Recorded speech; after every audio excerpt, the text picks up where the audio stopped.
ನಮ್ಮ ಶಾಲೆಯ ಶಿಕ್ಷಕರ ವಿಶೇಷತೆ ಅಂತ ಹೇಳಿದರೆ 8:30 ಗಂಟೆಯಿಂದ 9 ಗಂಟೆವರೆಗೆ ತೋಟದಲ್ಲಿ ಇದ್ದುಕೊಂಡು ಕೆಲಸವನ್ನು ಮಾಡ್ತಾರೆ. ನಮ್ಮ ಸಂಸ್ಥೆಯಲ್ಲಿ ಬೆಳೆದಿರುವಂಥ ಎಲ್ಲ ತರಕಾರಿಗಳನ್ನು ನಾವು ಶಾಲೆಯ ಬಿಸಿಯೂಟಕ್ಕೆ ಬಳಕೆ ಮಾಡಿಕೊಳ್ಳುತ್ತೇವೆ. ಕೃಷಿಯ ಬಗ್ಗೆ ಒಲವು, ಪರಿಸರ ಪ್ರೀತಿ ಹಾಗೂ ಸ್ವಾವಲಂಬಿ ಬದುಕಿಗೆ ಪ್ರೇರಣೆ ನೀಡುವ ವಿಶಿಷ್ಟ ಪ್ರಯತ್ನವೊಂದು ಹೆಬ್ರಿಯ ಶಿವಪುರ ಸರ್ಕಾರಿ ಪ್ರಾಥಮಿಕ ಶಾಲೆಯಲ್ಲಿ ಗಮನ ಸೆಳೆಯುತ್ತಿದೆ. ಬಿಸಿಯೂಟಕ್ಕೆ ಬೇಕಾದ ತರಕಾರಿಗಳನ್ನು ಇಲ್ಲಿನ ಮಕ್ಕಳೇ ಕೈತೋಟದಲ್ಲಿ ಬೆಳೆಯುವ ಮೂಲಕ ಸ್ವಾವಲಂಬನೆಗೆ ಮಾದರಿಯಾಗಿದ್ದಾರೆ. LKGಯಿಂದ 7ನೇ ತರಗತಿವರೆಗಿನ ಸುಮಾರು 168 ಮಕ್ಕಳು ಇಲ್ಲಿ ವಿದ್ಯಾಭ್ಯಾಸ ಮಾಡುತ್ತಿದ್ದಾರೆ.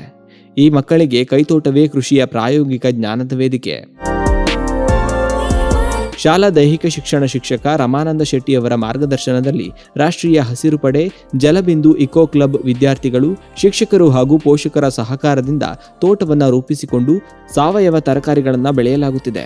ಇದರಿಂದಾಗಿ ಮಕ್ಕಳಿಗೆ ಆರೋಗ್ಯಕರ ಹಾಗೂ ತಾಜಾ ಆಹಾರ ದೊರಕುವುದರ ಜೊತೆಗೆ ಕೃಷಿಯ ಮಹತ್ವವನ್ನು ಬಾಲ್ಯದಲ್ಲಿ ತಿಳಿಯುವ ಅವಕಾಶವೂ ಸಿಗುತ್ತಿದೆ. ನಮ್ಮ ಶಾಲೆಯಲ್ಲಿ ಸಾವಯವ ತರಕಾರಿಗಳನ್ನು ಬೆಳೆದಿದ್ದಾರೆ ಮತ್ತು ಪೋಷಕರು ಗೊಬ್ಬರವನ್ನು ಕೊಟ್ಟು ಸಹಕರಿಸಿದ್ದಾರೆ ಹಾಗೂ ಬೇರೆ ಬೇರೆ ಶಾಲೆಯಿಂದ ನಮ್ಮ ತೋಟವನ್ನು ವೀಕ್ಷಣೆ ಮಾಡಲು ಬರುತ್ತಾರೆ. ಬಸಳೆ ಸೊಪ್ಪು, ಚಾಪೆ ಹರಿವೆ ಸೊಪ್ಪು, ತೊಂಡೆಕಾಯಿ, ಬದನೆಕಾಯಿ, ಸೌತೆಕಾಯಿ, 3 ವಿವಿಧ ಬಗೆಯ ಸೋರೆಕಾಯಿ ಸೇರಿದಂತೆ ವಿವಿಧ ತರಕಾರಿಗಳನ್ನು ತೋಟದಲ್ಲಿ ಬೆಳೆಸುತ್ತಿದ್ದಾರೆ. ನಮ್ಮ ಸಂಸ್ಥೆಯಲ್ಲಿ ಸುಮಾರು 10-12 ವರ್ಷಗಳಿಂದ ಸಾವಯವ ತರಕಾರಿ ತೋಟವನ್ನ ಬೆಳೆಸ್ತಾ ಇದ್ದೇವೆ. ಇದರ ಮೂಲ ಉದ್ದೇಶ ನಮ್ಮ ವಿದ್ಯಾರ್ಥಿಗಳಿಗೆ ಕೃಷಿಯ ಪರಿಚಯ ಆಗಬೇಕು. ಮುಂದಿನ ಜೀವನದಲ್ಲಿ ಅವರು ಕೃಷಿಯನ್ನ ಅವಲಂಬಿಸಿಕೊಂಡು ತಮ್ಮ ಜೀವನವನ್ನು ನಡೆಸಬೇಕು ಎನ್ನುವ ಸದುದ್ದೇಶದಿಂದ ನಾವು ಸಾವಯವ ತರಕಾರಿ ತೋಟವನ್ನ ಮಾಡ್ತಾ ಬಂದಿದ್ದೇವೆ. ವರ್ಷದಲ್ಲಿ 2 ಬೆಳೆಯನ್ನ, ಜೂನ್ನಲ್ಲಿ 1 ಬೆಳೆ, ಆ ನಂತರದಲ್ಲಿ ಅಕ್ಟೋಬರ್ನಲ್ಲಿ 2ನೆಯ ಬೆಳೆಯಾಗಿ ನಾವು ತರಕಾರಿಯನ್ನು ಬೆಳೆಸ್ತಾ ಇದ್ದೇವೆ. ಈ ಬಾರಿ ಇದು 2ನೆಯ ಬೆಳೆಯಾಗಿ ಮ್ಯಾಟ್ ಹರುವೆ, ಆನಂತರ ಬೆಂಡೆಕಾಯಿ, ಆನಂತರ ಬದನೆ, ಆನಂತರ ಸೊರೆಕಾಯಿಯಲ್ಲಿ 3 ರೀತಿಯ ಸೊರೆಕಾಯಿಯನ್ನು ಬೆಳೀತಾ ಇದ್ದೇವೆ. ಆನಂತರ ಪಡವಲಕಾಯಿ, ಆನಂತರ ಚೀನಿಗುಂಬಳ, ಹೀಗೆ 10 ಹಲವಾರು ತರಕಾರಿಗಳನ್ನು ನಾವು ಬೆಳೀತಾ ಇದ್ದೇವೆ. ಮಣ್ಣಿನ ಜೊತೆಗಿನ ಆಟ ಪಾಠ, ಹಸಿರು ಗಿಡಗಳ ನಡುವಿನ ಸಂಭ್ರಮ ಮಕ್ಕಳನ್ನ ಎಷ್ಟು ಸೆಳೆದಿದೆ ಎಂದರೆ ತರಕಾರಿ ಬೆಳೆಯಲು ಆರಂಭಿಸಿದ ಅನಂತರ ವಿದ್ಯಾರ್ಥಿಗಳು ಬೆಳಿಗ್ಗೆ 8 ಗಂಟೆಗೆ ಶಾಲೆಗೆ ಬರುತ್ತಿದ್ದು ಗೈರು ಹಾಜರಿ ಪ್ರಮಾಣ ಕಡಿಮೆಯಾಗಿದೆ. ನಮ್ಮ ಸಂಸ್ಥೆಯಲ್ಲಿ ಬೆಳೆದಿರುವಂಥ ಎಲ್ಲ ತರಕಾರಿಗಳನ್ನು ನಾವು ಶಾಲೆಯ ಬಿಸಿಯೂಟಕ್ಕೆ ಬಳಕೆ ಮಾಡಿಕೊಳ್ಳುತ್ತೇವೆ. ವಿಶೇಷವಾಗಿ ನಮ್ಮ ಶಾಲೆಯ ವಿದ್ಯಾರ್ಥಿಗಳು, ನಮ್ಮ ಶಾಲೆಯ ವಾಹನ ಇರುವುದರಿಂದ ಬೆಳಿಗ್ಗೆ ಬೇಗನೆ ಶಾಲೆಗೆ ಬರ್ತಾರೆ.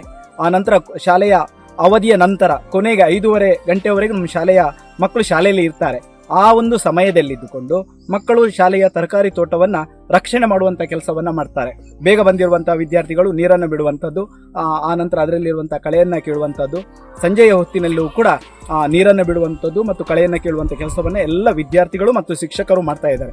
ನಮ್ಮ ಶಾಲೆಯ ಶಿಕ್ಷಕರ ವಿಶೇಷತೆ ಅಂತ ಹೇಳಿದರೆ 8:30 ಗಂಟೆಯಿಂದ 9 ಗಂಟೆವರೆಗೆ ತೋಟದಲ್ಲಿ ಇದ್ದುಕೊಂಡು ಕೆಲಸವನ್ನು ಮಾಡ್ತಾರೆ. ಆ ನಂತರ ಸಂಜೆ 5 ಗಂಟೆಯಿಂದ 6 ಗಂಟೆವರೆಗೆ ಶಿಕ್ಷಕರು, ವಿದ್ಯಾರ್ಥಿಗಳು ಮತ್ತು STMC ಅವರು ಎಲ್ಲರೂ ಸೇರಿ ತೋಟವನ್ನು ಮಾಡ್ತಾ ಇದ್ದೇವೆ. ನಮ್ಮ ತೋಟವನ್ನು ವೀಕ್ಷಣೆ ಮಾಡಲಿಕ್ಕೆ ಕಳೆದ 4 ವರ್ಷಗಳ ಹಿಂದೆ ಉಡುಪಿಯ ಜಿಲ್ಲಾಧಿಕಾರಿಯವರು ಶಾಲೆಗೆ ಆಗಮಿಸಿ ತೋಟದ ಬಗ್ಗೆ ಮೆಚ್ಚುಗೆಯನ್ನು ವ್ಯಕ್ತಪಡಿಸಿರುವಂಥದ್ದು ನಮಗೆ ಬಹಳ ಖುಷಿ ಕೊಟ್ಟಿದೆ.